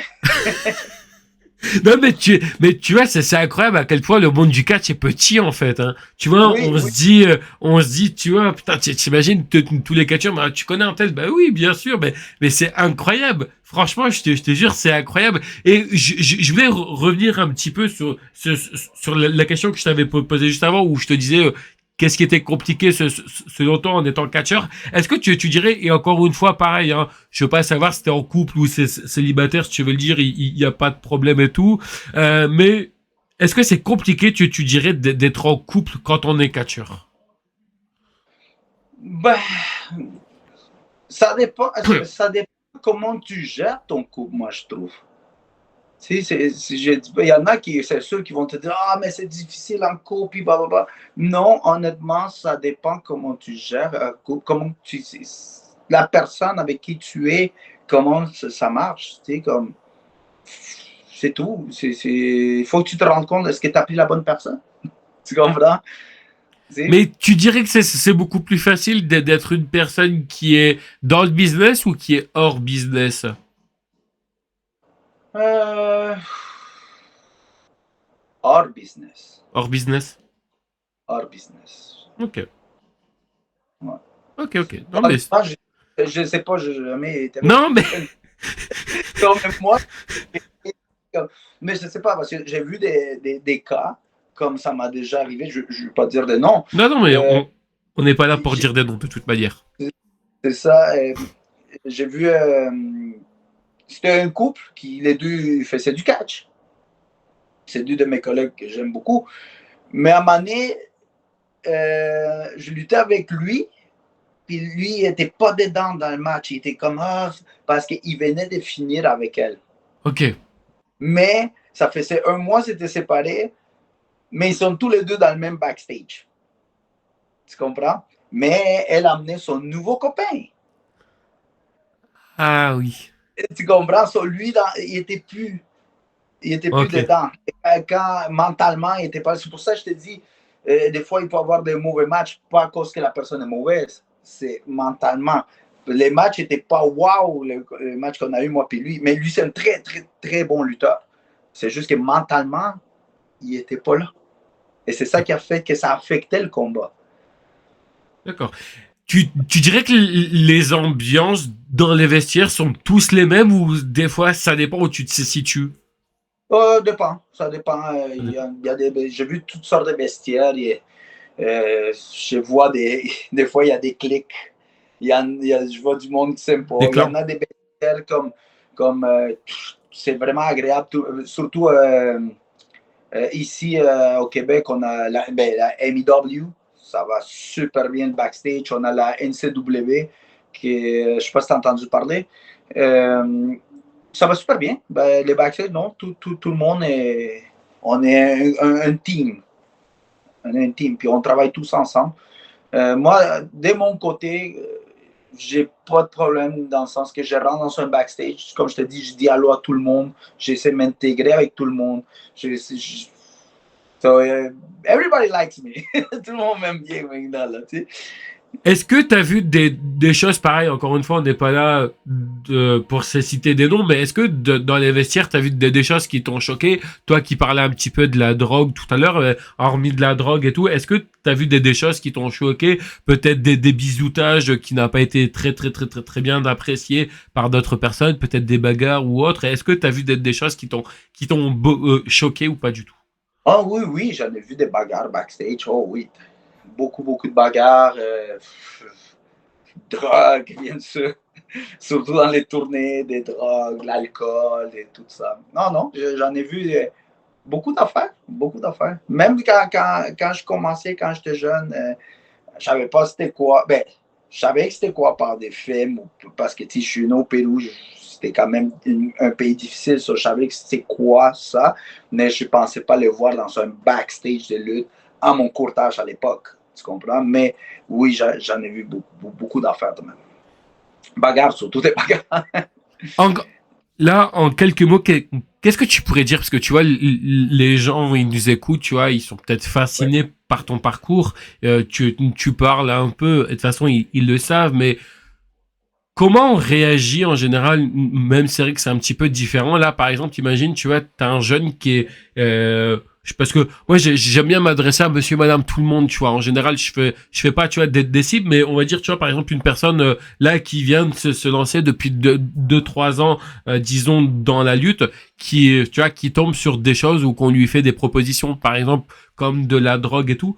Comment tu dirais à la personne comment elle devrait réagir? Parce que tu vois, des fois, bah, on se dit, si je refuse, peut-être que, bah, tu vois, je serais plus appelé, je serais mis de côté, tu vois, tu comprends un petit peu, parfois, les gens, ils ont un peu de pression et tout.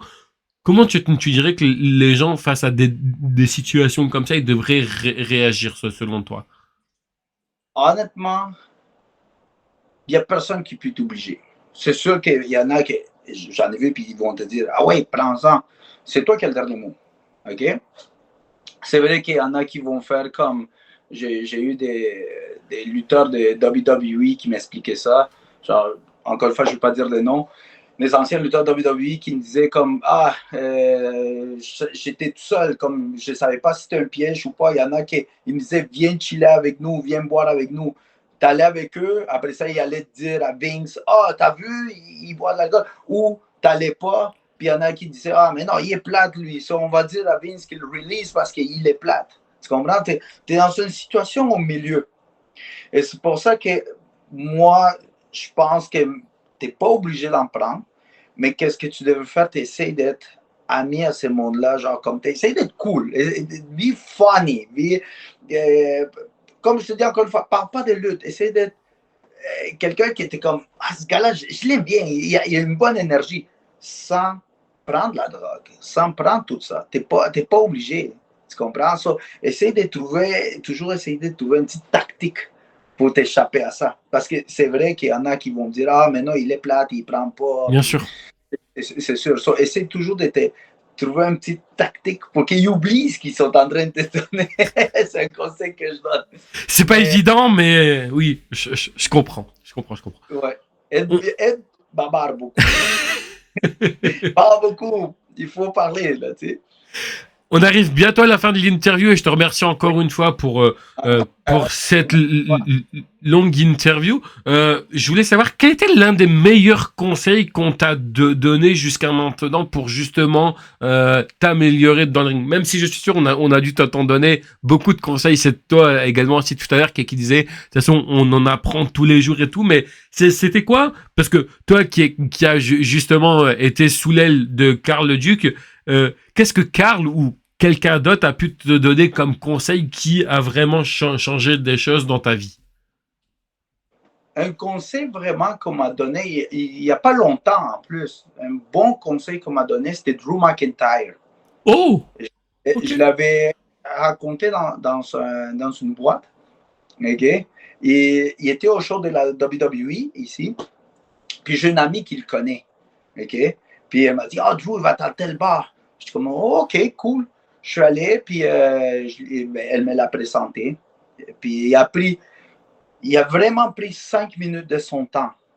Mais il a pris les 5 minutes, puis il m'a donné des super bons conseils. Il m'a parlé comment la lutte est mauvaise, comme est bonne. Mais il faut que tu le vois, genre comment tu les leads. Tu comprends? How you feel the wrestling. OK? Comment je peux dire quelque chose? Comment je peux t'expliquer? Comment s'explique?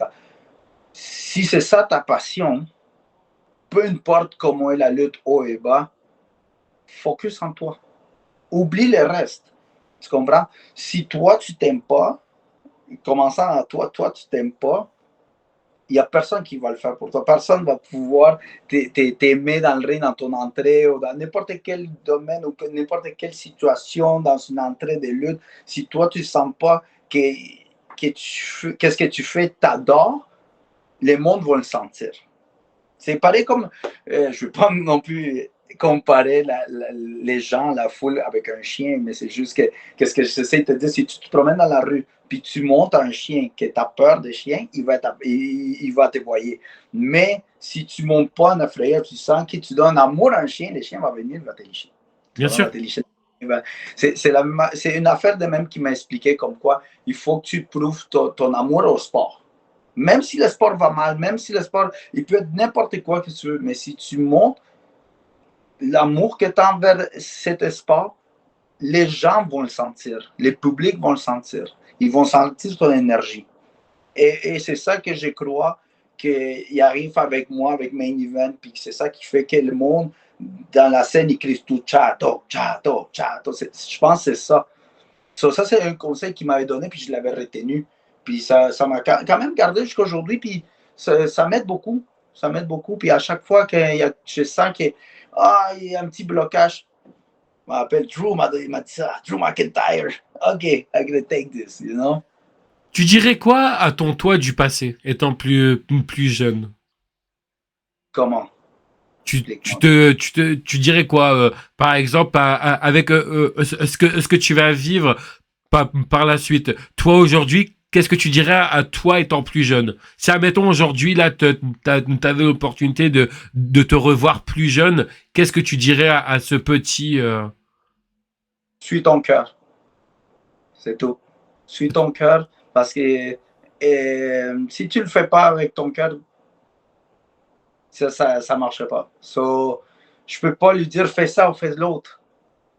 Suis ton cœur. C'est la meilleure chose. Puis ça, je le dis à tout le monde. Suis ton cœur. That's it. Tu regrettes aujourd'hui de t'être lancé dans la lutte ou pas du tout? Non, vraiment pas. Non. non, vraiment pas. Jamais regretté. Hormis les périodes un peu sombres de ta vie, si jamais ça sera à refaire, tu le referais? Non. Non. C'est vrai? C'est fait. Non. Je te parle pas des périodes sombres, mais si, admettons, tu devrais refaire un petit peu ta vie aujourd'hui, est-ce que tu tu le referais exactement pareil ou est-ce que tu changerais des choses hormis les choses ombres? Je sais pas si tu as compris un petit peu la question, c'est de savoir Ouais. si admettons, tu vois, tu avais des choses en fait à changer dans le passé que tu aurais pu changer ou aujourd'hui, est-ce que tu aurais changé des choses ou pas du tout? Non, je Non? ferais la même affaire et pourquoi? C'est parce que j'aurais jamais appris de mes erreurs si je ne l'aurais jamais fait. Tu Ok. comprends? Je ne serais pas C'est la très personne beau. que je suis si je n'aurais pas fait ces erreurs-là. Non, je ne l'aurais pas changé parce que sinon, peut-être aujourd'hui, j'aurais été une personne, je ne sais pas, peut-être arrogante ou je ne sais pas. Non, c'est parce que je n'ai pas vécu cette sombre. Tu comprends? You know what I mean? Ok. On finit avec 3 dernières questions, puis encore une fois, merci à toi pour cette interview. On arrive à Non, la question la plus compliquée de l'interview. Je te l'avais dit en off, c'est la question la bon, plus compliquée de l'interview. Je vais te donner oui, mais je vais te donner une baguette magique, d'accord? Tu as l'opportunité de faire apparaître 3 lutteurs de ton choix qui soient toujours en activité aujourd'hui ou morts, que tu souhaiterais affronter. Qui ça serait pour toi et pourquoi? que je termine à numéro un, Eddie Guerrero, Ok. parce que c'est un de mes meilleurs lutteurs, mon meilleur catcheur. Puis c'est pour lui que je fais le frog splash. Moi, c'est ma prise de définition, c'est le frog splash. Je l'ai pris quand je suis que son décès a Eddie. C'est ça que j'ai dit, OK, je vais le faire le frog splash. Puis chaque fois que je le fais, je le fais à son nom. Puis c'est depuis 2005 que je fais le frog splash. Puis ouais, j'aimerais ça lutter avec Eddie. Puis je pense que je vais apprendre beaucoup, beaucoup en luttant si j'ai eu la chance de lutter avec Eddie. Ok. Euh, j'aimerais, j'aimerais refaire un autre combat, one more time, avec Sami Zayn. Ouais. On Ok. a eu des matchs secs quand on était ensemble. Secs. Puis j'aimerais ça refaire un autre combat avec lui. Avec Ok. Sami. En plus, on a eu un gros parcours ensemble. Là, on était toujours des bons amis. Et un Ouais. dernier nom? Dernier nom, t'as dit n'importe quand. Peu importe, vas-y. Un petit peu compliqué celle-là. Ah,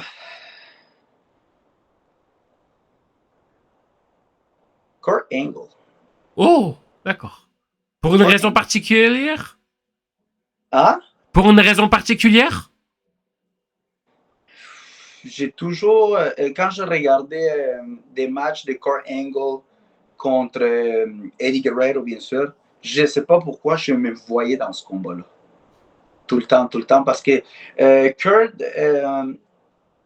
j'ai toujours aimé la lutte olympique. Euh, puis j'ai visualisé beaucoup Kurt, puis j'ai toujours aimé sa présence dans le ring, la manière qu'il juste à se mettre dans le ring, sa présence, sa discipline aussi, la manière de l'intensité qu'il y a.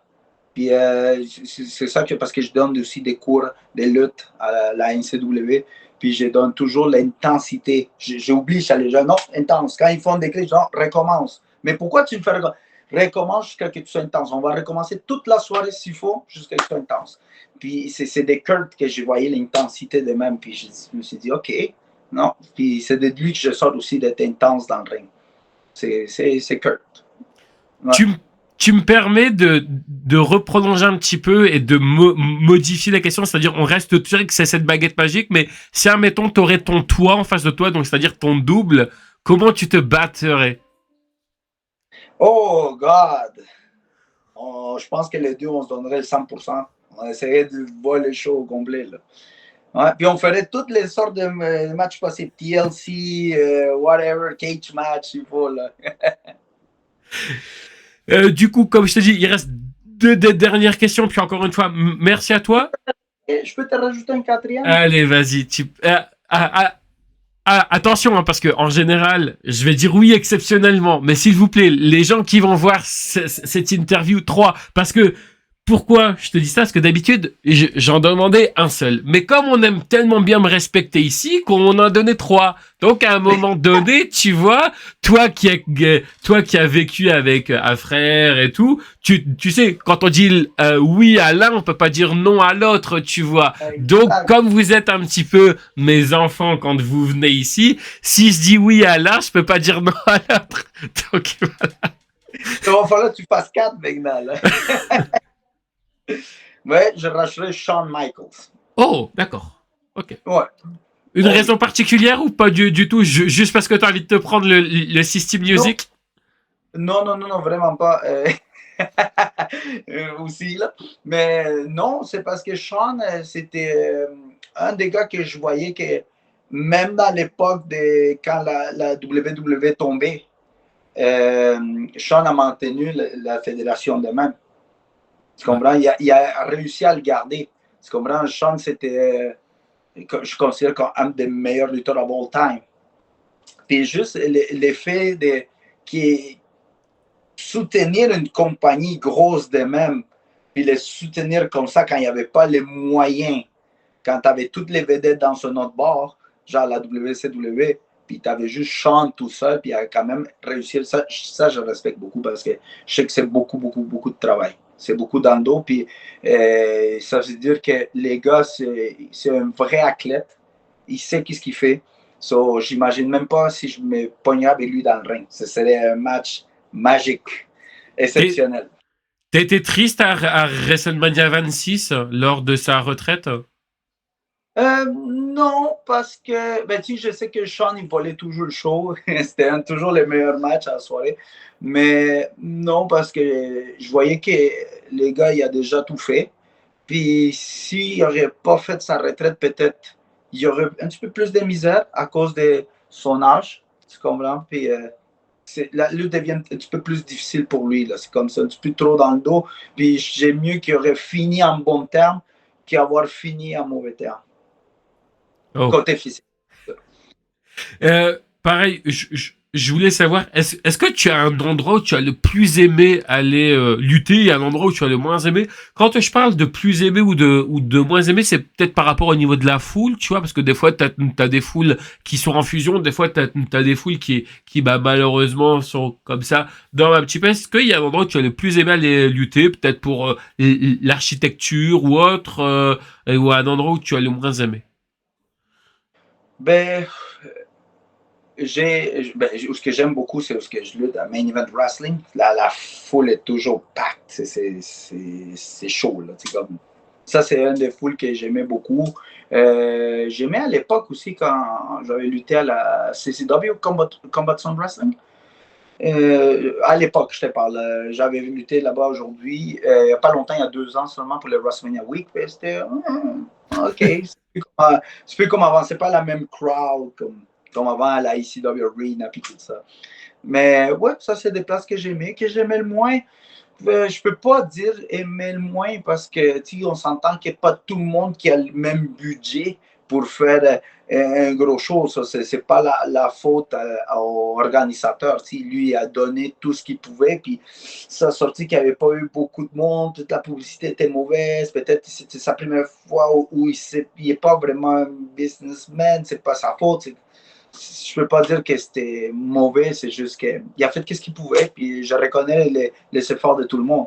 So, je peux pas dire que c'était mauvais. C'était comme ça, that's what it is. On t'a toujours respecter, quand je parle de respecter, c'est par rapport au niveau des promoteurs. Par exemple, si admettons, ils te promettaient quelque chose, est-ce que tu as toujours eu la chance qu'on t'a promis ou parfois il y a eu des promoteurs envers toi qui ont été un petit peu foireux? Ouais, non, Ouais. surtout au début, ouais, il y avait beaucoup de promoteurs foireux. C'est sûr, ça m'a déjà arrivé, bon, quand j'avais lutté pour Santino, une des premières fois, j'ai demandé, je sais pas que j'ai pas confiance en toi, c'est pas pour dénigrer, mais est-ce que tu pourrais me payer avant de monter au ring? Il arrive, il m'a dit non, t'inquiète, il n'y a pas de problème. Moi, c'est pas parce que je te Hmm. crois pas. J'ai tellement de mauvaises Bien expériences. sûr. Mais que maintenant tu fais attention et tout, bien sûr. Tout à... Exactement. Il est parti à rire, il était comme, ben oui, il n'y a pas de problème. Là. Tout va Et être là. juste avant que tu montes. Puis, non, il y a des places que oui, il y a des places que, qu'est-ce que tu veux, ils ont fait de fausses promesses.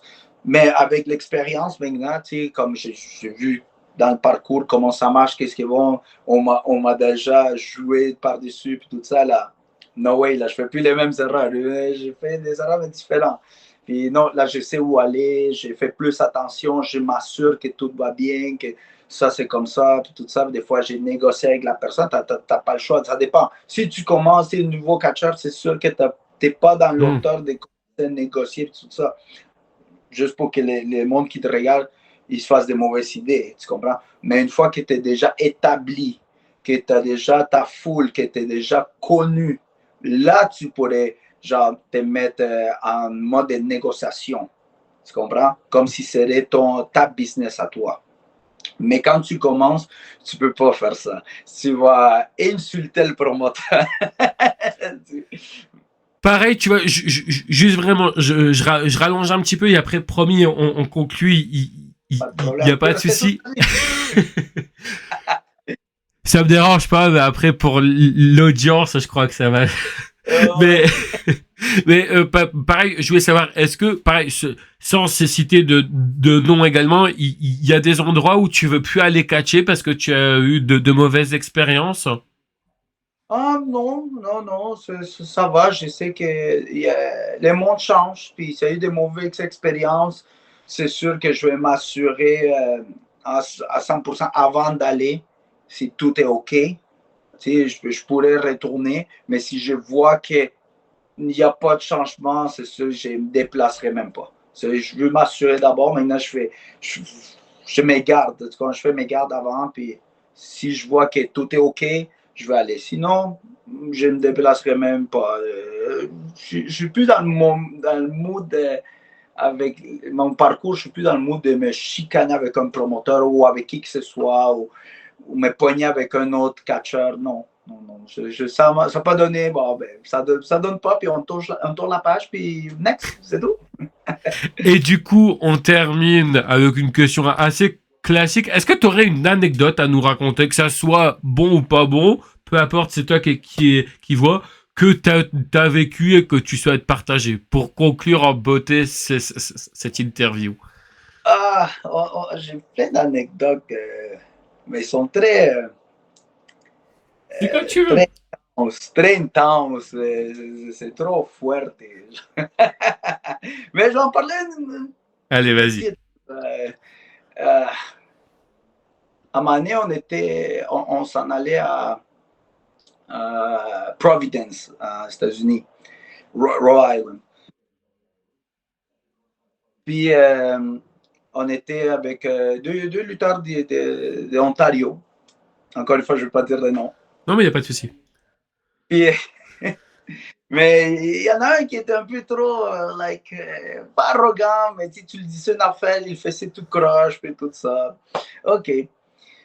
Puis, on aime les pranks. Lui, il est parfait pour le faire prank. OK? Pour se faire jouer des tours. So là, on avait pris, on avait pris un petit six-pack de bière pour le retour. On buvait ça, puis lui était comme, ah, je vous ai dit de ne pas boire dans mon auto. OK, fine, on va pas boire dans ton auto, il n'y a pas de problème. On était là, puis il me dit, hey, j'ai une question, mon auto, il est bizarre. Là. Je suis comme, comment ça, il est bizarre? Je ne sais pas, je sens le volant un petit peu dur. Je sens le volant dur. Est-ce que tu as changé l'huile? Il me dit, il y a de l'huile dans les autos? Oh, God damn it! Pull over, hein? Arrête-toi tout de suite, là. J'ouvre, je regarde, et on est au milieu de la nuit, là, OK? Il n'y a rien. Il n'y a rien. Je sors l'affaire, mes mains n'étaient même pas sales. J'étais comme, oh my God, qu'est-ce qu'on fait là? Mais pas loin, il y avait une gas station. C'est comme, OK, on y va là. Boom! On arrive là-bas. Je prends plein de l'huile, j'en ai pris comme 3-4 pots. Ah! OK, vas-y, achète là. Il achète, tout ça, on vient. Puis pendant que je suis en train de lui montrer, déjà comme il me vient de dire qu'il ne sait pas qu'il y avait de l'huile dans les autos, ça veut dire qu'il ne sait pas comment un auto il marche, puis ça fait comme 8 mois que son auto, il n'a jamais changé un huile. Je ne sais pas comment cet auto-là, il roulait. Puis là, moi, j'ouvre l'affaire de lui. J'ai dit, OK, check, tu vas faire ça comme ça. Mais il ne m'écoute pas. Il parle avec l'autre gars. Il parle pas. Je suis comme, hey, regarde. OK, il ne veut pas m'écouter. Il n'y a pas de problème avec ça. Sur le dernier pot, quand il restait un peu comme ça, j'en ai mis un petit peu partout. Mais il ne s'est pas rendu compte parce qu'il parlait avec l'autre gars. C'est bon, on peut partir. Mais je sais que ça ne va rien faire. Ça va juste faire la boucane. So, on part. Ça fait comme déjà 5 minutes. Puis l'auto, il commence à perdre la boucane. Là. Et là, je suis comme, oh my God, arrête-toi, l'auto va exploser. Là. Il s'arrête. Moi, je chante comme si pour vrai, l'auto va exploser. Là. Puis là, j'utilisais mes cours de théâtre là-dedans. Là. Puis là, lui, il sort, lui, dans sa tête, l'auto va exploser. Il jump par-dessus les arbustes. Il se pitch à terre. Puis l'autre gars, il fait semblant qu'il est stocké avec sa seatbelt. Il dit, oh, je peux pas sortir. Là, je suis comme, non, il va mourir, l'auto va exploser. Les gars, ils partent à pleurer. Là. Ils pensent qu'il va perdre son ami. Là. OK? Non, il pleure, il pleure. Puis il y a une auto qui passe. Lui, il run devant l'auto, mais il est 2 heures du matin, on voit rien, il y a juste la lune. Là. Il s'arrête devant l'auto, il est comme là, l'auto, il a failli l'écraser. Il s'arrête, c'est une policière. C'est une policière, là. Puis elle était comme, what the fuck are you doing in the middle of the road? Puis là, elle a checké, puis elle a dit, non, il y a juste de l'huile un petit peu partout, you fucking dumb idiot. Puis c'est ça, mais les gars, ils étaient en braille tout le long. Ils pensaient vraiment que l'auto allait éclater. Puis l'autre lutteur était dedans. Ils pensaient que ça allait être un massacre. Là. Mais c'est des petits pranks qu'on fait comme ça. Mais il y en a d'autres histoires bien plus. C'est juste un petit peu plus explicite. Là. J'ai raconté une des plus gentilles. C'est un truc de ouf, franchement. C'est dingue. Je te remercie beaucoup en tout cas pour cette interview. Je vais te laisser la conclure avec ce que tu veux, promo, réseaux sociaux où on peut te retrouver. Puis encore une fois, oui, merci beaucoup pour cette interview. Si jamais on peut me chercher sur Instagram, c'est sur El Chato Valderrama sur Instagram. Ça va être Carlos Valderrama sur Facebook et El Chato Libre sur X. On va trouver là-dedans. Puis on a les grands shows qui s'en viennent de la Main Event Wrestling, que je vais lutter contre Ian Harrison, je pense que tu le connais. On va faire le 15 novembre. On fait un match one-on-one pour la ceinture. Ben, ouais. Merci à toi. Merci à tous de nous avoir écoutés. Merci pour m'avoir contacté. Et puis tout. Et quand tu veux, je suis là. Pas de souci. Merci à tous, puis moi je vous dis à bientôt pour une prochaine interview. Salut, ciao.